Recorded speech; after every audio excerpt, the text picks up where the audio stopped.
Hi ಎಲ್ಲರಿಗೂ ನಮಸ್ಕಾರ. Welcome back to my YouTube channel. ಇವತ್ತು ಸಂಡೇ ಆಗಿರೋದ್ರಿಂದ ಲೇಟಾಗೇ ಎದ್ವಿ. ಅಲ್ಲೇ ಕಿಟಕಿಯಲ್ಲೆಲ್ಲ ಬೆಳಕು ಬರ್ತಿದೆ ನೋಡಿ. ಅದಕ್ಕೆ ಒಂಥರ ಸ್ಪೆಷಲಾಗಿ ಕುಷ್ಕ ಮಾಡೋಣ ಅಂತ ಮಾಡ್ತಾಯಿದ್ದೀನಿ. ಈ ರೆಸಿಪಿ ನಿಮ್ಮ ಹತ್ರನೂ ಶೇರ್ ಮಾಡಬೇಕು ಅನ್ನಿಸ್ತು, ಅದಕ್ಕೆ ಹೇಳ್ತಾ ಇದ್ದೀನಿ. ಒಂದು ಬಾಣಲಿಗೆ ಒಂದು ಟೇಬಲ್ ಸ್ಪೂನ್ ಆಗೋಷ್ಟು ಅಡುಗೆ ಎಣ್ಣೆ ಹಾಕ್ಕೊಳ್ಳಿ. ಹಾಗೆ ಒಂದು 2-3 ಮೀಡಿಯಮ್ ಸೈಜ್ದು ಈರುಳ್ಳಿನ ಕಟ್ ಮಾಡಿಕೊಂಡು ಆ್ಯಡ್ ಮಾಡ್ಕೊಳ್ಳಿ. ಒಂದು 4-5 ಹಸಿರು ಮೆಣಸಿನ್ಕಾಯಿ, ಹಾಗೆಯೇ ಒಂದು ಸ್ಪೂನ್ ಆಗೋಷ್ಟು ಶುಂಠಿ ಬೆಳ್ಳುಳ್ಳಿ ಪೇಸ್ಟ್ ಹಾಕ್ಕೊಂಡು ನೀಟಾಗಿ ಹುರ್ಕೊಳ್ಳಿ. ಹುರ್ಕೊಂಡು ಆದಮೇಲೆ ಒಂದು ಸ್ವಲ್ಪ ಪುದೀನ, ಕೊತ್ತಂಬರಿ ಸೊಪ್ಪನ್ನು ಹಾಕ್ಕೋಬೇಕಾಗಿತ್ತು, ಬಟ್ ನಮ್ಮ ಮನೇಲಿ ಇರಲಿಲ್ಲ, ಖಾಲಿ ಆಗಿತ್ತು. ಸೊ ಅದರಿಂದ ನಾನು ಬರೀ ಪುದೀನ ಅಷ್ಟೇ ಹಾಕ್ಕೊಂಡಿದ್ದೀನಿ. ಹಾಗೆ ಒಂದು ಟೊಮೊಟೊನ ಕಟ್ ಮಾಡಿಕೊಂಡು ಆ್ಯಡ್ ಮಾಡ್ಕೊಳ್ಳಿ. ನೀಟಾಗಿ ಹುರ್ಕೊಳ್ಳಿ ಹಸಿ ವಾಸನೆ ಹೋಗೋ ತನಕ. ನೀವೆಷ್ಟು ಹುರ್ಕೊತೀರೋ ಕುಷ್ಕ ಅಷ್ಟೇ ಚೆನ್ನಾಗಿ ಬರುತ್ತೆ. ಅದು ಹುರ್ಕೊಂಡಾದಮೇಲೆ ಒಂದು ಸ್ವಲ್ಪ ಹೊತ್ತು ತೆಗೆದಿಟ್ಬಿಟ್ಟು ಆರ್ಕೊಳಕ್ಕೆ ಬಿಡಿ. ಅದು ಆರ್ಕೊಂಡಾದಮೇಲೆ ಒಂದು ಮಿಕ್ಸಿ ಜಾರ್ಗೆ ಸೇರಿಸ್ಕೊಳ್ಳಿ. ಹಾಗೆ ನಾನು ಮಿಕ್ಸಿ ಜಾರ್ಗೆ ಹಾಕ್ಕೋಬೇಕಾದ್ರೆ ನಮ್ಮ ಮನೇಲಿ ಕರೆಂಟ್ ಹೋಗ್ಬಿಟ್ಟಿತ್ತು. ಅದು ಬಾಯಿ ಹಾಕೋ ಅಷ್ಟೊತ್ತಿಗೆ ಅಲ್ಲೇ ಕರೆಂಟ್ ಬಂದುಬಿಟ್ಟಿತ್ತು, ಅದಕ್ಕೆ ನಗ್ತಾ ಇದ್ದೀನಿ. ಸ್ವಲ್ಪ ತರಿಯಾಗಿದ್ರೂ ಏನಾಗಲ್ಲ, ಚೆನ್ನಾಗಿರುತ್ತೆ. ಈ ರೀತಿ ಕುಷ್ಕನ ಯಾವ ತರಕಾರಿ ಇಲ್ಲದಾಗ ಮಾಡಿಕೊಂಡ್ರೆ ಚೆನ್ನಾಗಿರುತ್ತೆ. ಬರೀ ಪಲಾವು ಅದು ಇದು ಮಾಡ್ಕೊಳೋ ಬದಲು ಈ ರೀತಿ ಮಾಡಿಕೊಂಡ್ರೆ ತುಂಬ ಚೆನ್ನಾಗಿರುತ್ತೆ. ಹಾಗೆಯೇ ಅದಕ್ಕೆ ಇಂಗ್ರೀಡಿಯೆಂಟ್ಸು ಈರುಳ್ಳಿ, ಟೊಮೊಟೊ, ಒಂದು ಅರ್ಧ ಹೋಳು ನಿಂಬೆಹಣ್ಣು ಮತ್ತು ಗೋಡಂಬಿ, ಸ್ವಲ್ಪ ಪುದೀನ ಮತ್ತು ಕರಿಬೇವು ಹಾಕ್ಕೊಳ್ಳಿ. ಈಗ ಒಂದು ಪಾತ್ರೆ ಅಥವಾ ಒಂದು ಕುಕ್ಕರ್ ಒಲೆ ಮೇಲೆ ಇಟ್ಕೊಂಡು ಒಂದು 2-3 ಟೇಬಲ್ ಸ್ಪೂನು ಅಡುಗೆ ಎಣ್ಣೆ ಆ್ಯಡ್ ಮಾಡ್ಕೊಳ್ಳಿ.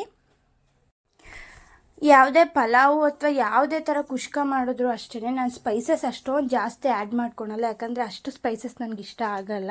ಸ್ವಲ್ಪ ಹಾಕೋತೀನಿ ಅಷ್ಟೇ. ನಾನೊಂದು 3 ಏಲಕ್ಕಿ ಹಾಕ್ಕೊಂಡಿದ್ದೀನಿ, ಒಂದು 3 ಲವಂಗ ಮತ್ತು ಚಕ್ಕೆ.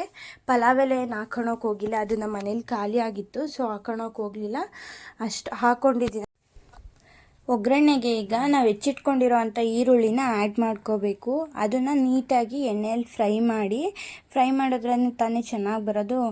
ಆಮೇಲೆ ಅದು ಫ್ರೈ ಆದಮೇಲೆ ಒಂದು ಸ್ವಲ್ಪ ಕರಿಬೇವು ಹಾಕ್ಕೊಳ್ಳಿ. ಕರಿಬೇವು ಹಾಕ್ಕೊಂಡು ಅದನ್ನು ಕೂಡ ಹಾಗೆ ಸ್ವಲ್ಪ ಗೋಡಂಬಿ ಹಾಕ್ಕೊಳ್ಳಿ. ಗೋಡಂಬಿನೂ ಕೂಡ ಎಣ್ಣೆಲಿ ಫ್ರೈ ಮಾಡಿಬಿಟ್ಟು 1 ಟೇಬಲ್ ಸ್ಪೂನ್ ಆಗೋಷ್ಟು ಶುಂಠಿ ಬೆಳ್ಳುಳ್ಳಿ ಪೇಸ್ಟ್ ಹಾಕ್ಕೊಳ್ಳಿ. ಅಲ್ಲಿ ಮಿಕ್ಸಿಗೆ ಗ್ರೈಂಡ್ ಮಾಡಬೇಕಾದ್ರೂ ಹಾಕ್ಕೊಂಡಿದ್ವಿ, ಅಲ್ಲಿ ಹುರ್ಕೋಬೇಕಾದ್ರೆ ಇಲ್ಲೂ ಹಾಕ್ಕೊಂಡ್ರೆ ತುಂಬ ಚೆನ್ನಾಗಿರುತ್ತೆ. ಹಾಗೆಯೇ ಕಟ್ ಮಾಡ್ಕೊಂಡಿರೋ ಟೊಮೊಟೊ ಹಾಕ್ಕೋಬೇಕು.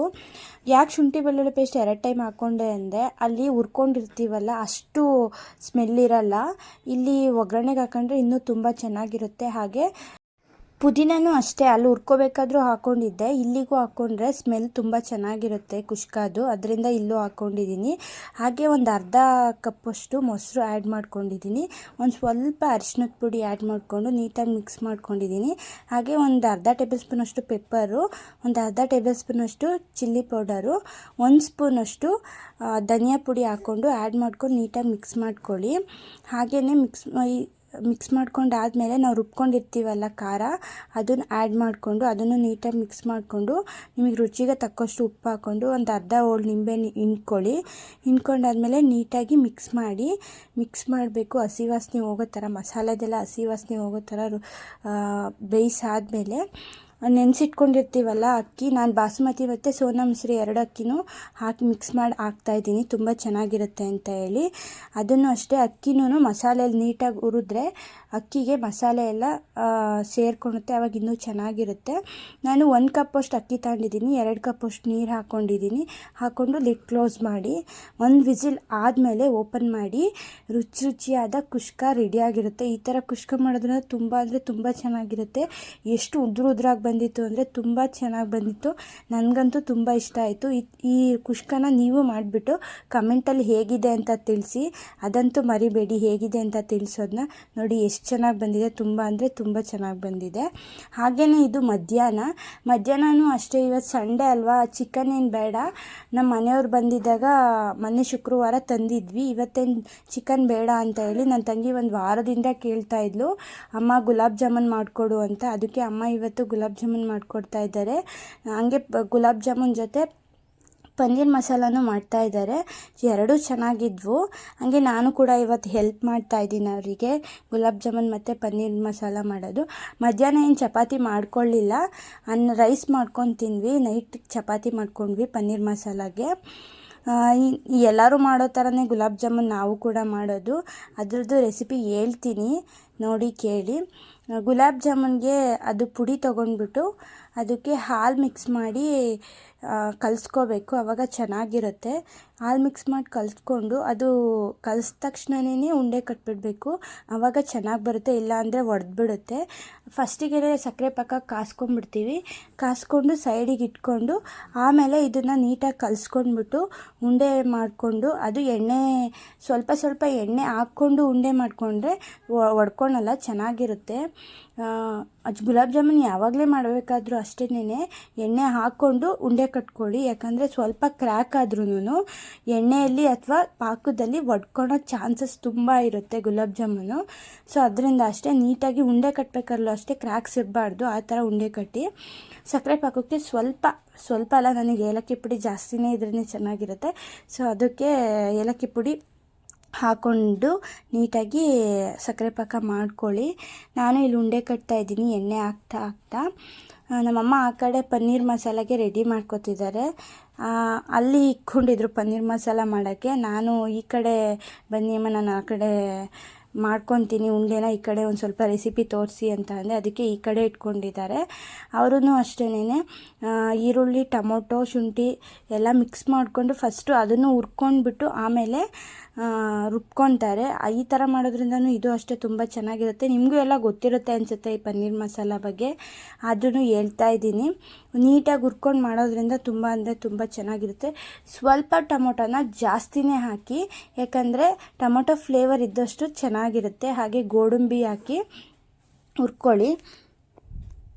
ಆ್ಯಂಡ್ ಇದರಲ್ಲಿ ಈ ರೆಸಿಪಿನ ಡೀಟೇಲಾಗಿ ನಾನು ತೋರಿಸಿಲ್ಲ.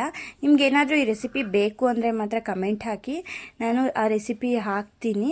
ಇದನ್ನು ಡೀಟೇಲಾಗಿ ವಿಡಿಯೋ ಮಾಡಿಲ್ಲ, ಸೊ ಅದರಿಂದ ಹೇಳೋಕ್ಕಾಗಲ್ಲ. ಇವತ್ತು ಮಧ್ಯಾಹ್ನ 2 ಗಂಟೆ ಆಗಿತ್ತು ಅನಿಸುತ್ತೆ, ಆವಾಗ ಮಾಡ್ತಾಯಿದ್ದೀವಿ. ನನ್ನ ತಂಗಿ ಒಂದು ವಾರದಿಂದನೂ ವಾರ ಏನು 15 ದಿವಸದಿಂದನೂ ಕೇಳ್ತಾಯಿದ್ಲು ಗುಲಾಬ್ ಜಾಮೂನ್ ಮಾಡಿಕೊಡಿ ಅಂತ. ಅದಕ್ಕೆ ಟೈಮೇ ಕೂಡಿರಲಿಲ್ಲ, ಇವತ್ತು ಮಾಡ್ತಾಯಿದ್ದೀವಿ. ತುಂಬ ಚೆನ್ನಾಗಿ ಬಂದಿದ್ವು ಎರಡೂ. ಹಾಗೆಯೇ ಎಣ್ಣೆಯಲ್ಲಿ ನಾನು ಬೇಯಿಸ್ತಾ ಇದ್ದೆ, ಅಮ್ಮ ಪನ್ನೀರ್ ಮಸಾಲಾಗೆ ರೆಡಿ ಮಾಡ್ಕೊಂಡಿದ್ರು. ಈ ವಿಡಿಯೋನ ನನ್ನ ತಂಗಿ ಮಾಡ್ತಾಯಿದ್ಲು, ಅವಳೇ ಈ ಫುಲ್ ವಿಡಿಯೋನ ಮಾಡಿರೋದು.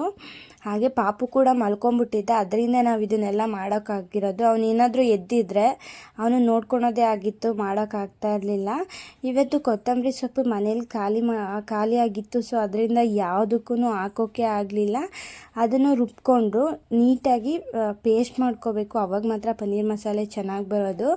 ನೋಡಿ ಹಾಕ್ತಾಯಿದ್ದೀನಿ. ಒಂದು ಸ್ವಲ್ಪನೂ ಕ್ರ್ಯಾಕ್ಸ್ ಇಲ್ದಂಗೆ ಉಂಡೆ ಮಾಡಿಕೊಂಡು ಎಣ್ಣೆಗೆ ಬಿಟ್ಟರೆ ತುಂಬ ಚೆನ್ನಾಗಿರುತ್ತೆ. ನಾನು ಫಸ್ಟು ಸ್ವಲ್ಪ ಹಾಕಿದ್ದೀನಿ ಅಷ್ಟೇ, ಆಮೇಲೆ ಎಲ್ಲವನ್ನೂ ಹಾಕೋಣ ಅಂತ ಹೇಳ್ಬಿಟ್ಟು. ಅದು ಜಾಸ್ತಿ ಫ್ಲೇಮ್ ಕೊಟ್ಕೋಬೇಡ್ರಿ, ಸ್ವಲ್ಪ ಮೀಡಿಯಮ್ ಫ್ಲೇಮಲ್ಲಿ ಇಟ್ಕೊಂಡು ಬೇಯಿಸಿದ್ರೇ ಚೆನ್ನಾಗಿ ಬರೋದು. ಇಲ್ಲಾಂದರೆ ಮೇಲ್ಗಡೆ ಎಲ್ಲ ಫುಲ್ ಕಪ್ಪಾಗಿರುತ್ತೆ, ಒಳಗಡೆ ಬೆಂದಿರಲ್ಲ. ಮೀಡಿಯಮ್ ಫ್ಲೇಮಲ್ಲಿ ಇಟ್ಕೊಂಡ್ರೆ ಒಳಗಡೆನೂ ಬೆಂದಿರುತ್ತೆ, ಮೇಲ್ಗಡೆನೂ ಅಷ್ಟೇ. ಈ ಥರ ಬೇಯಿಸ್ಬೇಕು. ನೀಟಾಗಿ ಬೇಯಿಸಿದಷ್ಟು ಗುಲಾಬ್ ಜಾಮೂನ್ ಕೂಡ ಅಷ್ಟೇ ನೀಟಾಗಿ ಬರುತ್ತೆ. ಅದನ್ನು ಎಣ್ಣೆಲಿ ಬೇಯಿಸಾದ್ಮೇಲೆ ಪಕ್ಕಕ್ಕೆ ಆರ್ಕೊಳಕ್ಕೆ ಬಿಟ್ಟು ಆಮೇಲೆ ಪಾಕಕ್ಕೆ ಹಾಕ್ಕೊಂಡ್ರೆ ಚೆನ್ನಾಗಿರುತ್ತೆ. ಹಾಗೆ ಪನ್ನೀರ್ ಮಸಾಲಾಗೆ ಪನ್ನೀರು ಕುಯ್ಯೋಣ ಅಂತ ತೊಗೊಂಡಿದ್ದೀನಿ. ಅದು ಫ್ರಿಡ್ಜಲ್ಲಿ ಇಕ್ಕಿರೋದ್ರಿಂದ ಫುಲ್ಲು ಗಟ್ಟಿಯಾಗಿ ಹೋಗ್ಬಿಟ್ಟಿತ್ತು, ಅದನ್ನೇ ನೀಟಾಗಿ ಕಟ್ ಮಾಡ್ತಿದ್ದೆ. ಹಾಗೆಯೇ ನನ್ನ ವೀಡಿಯೋಸ್ ಏನಾದರೂ ನಿಮ್ಗೆ ಇಷ್ಟ ಆದರೆ ಪ್ಲೀಸ್ ಸಬ್ಸ್ಕ್ರೈಬ್ ಮಾಡ್ಕೊಂಡು ನೋಡಿ. ನೀವು ಸಬ್ಸ್ಕ್ರೈಬ್ ಮಾಡೋದ್ರಿಂದ ನಮಗೆ ತುಂಬ ಹೆಲ್ಪ್ ಆಗುತ್ತೆ. ಹಾಗೆ ಲೈಕ್ ಮಾಡಿ, ಈ ರೆಸಿಪೀಸ್ ಎಲ್ಲ ಇಷ್ಟ ಆಗಿದ್ರೆ ಕಮೆಂಟ್ ಕೂಡ ಮಾಡಿ.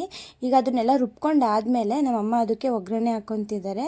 ಮಾಮೂಲಿ ಈರುಳ್ಳಿ ಮತ್ತು ಮೆಣಸಿನ್ಕಾಯಿ, ಕರಿಬೇವು ಹಾಕ್ಕೊಂಡು ಆ ಮಸಾಲೆ ಆ್ಯಡ್ ಮಾಡ್ಕೊಳ್ಳಿ. ನಾನಿಲ್ಲಿ ಒಂದು ಕರಿಬೇವಿಂದು ಕಡ್ಡಿ ಇತ್ತು, ಅದನ್ನು ತೋರಿಸ್ತಾ ಇದ್ದೀನಿ ಅಷ್ಟೇನೆ. ಮಾಡಿಕೊಂಡು ನೀಟಾಗಿ ಅದು ಕೂಡ ಹಸಿ ವಾಸನೆ ಎಲ್ಲ ಹೋಗೋ ಥರ ನೀಟಾಗಿ ಬೇಯಿಸ್ಕೊಂಡು ಆದಮೇಲೆ ಪನ್ನೀರ್ ಆ್ಯಡ್ ಮಾಡ್ಕೊಳ್ಳಿ. ಈಗ ನೋಡಿ ಆರ್ಕೊಂಡಿದ್ದಾವೆ, ಆವಾಗ ಜಾಮೂನ್ನ ಪಾಕಕ್ಕೆ ಹಾಕಿದ್ರು ಅಮ್ಮ.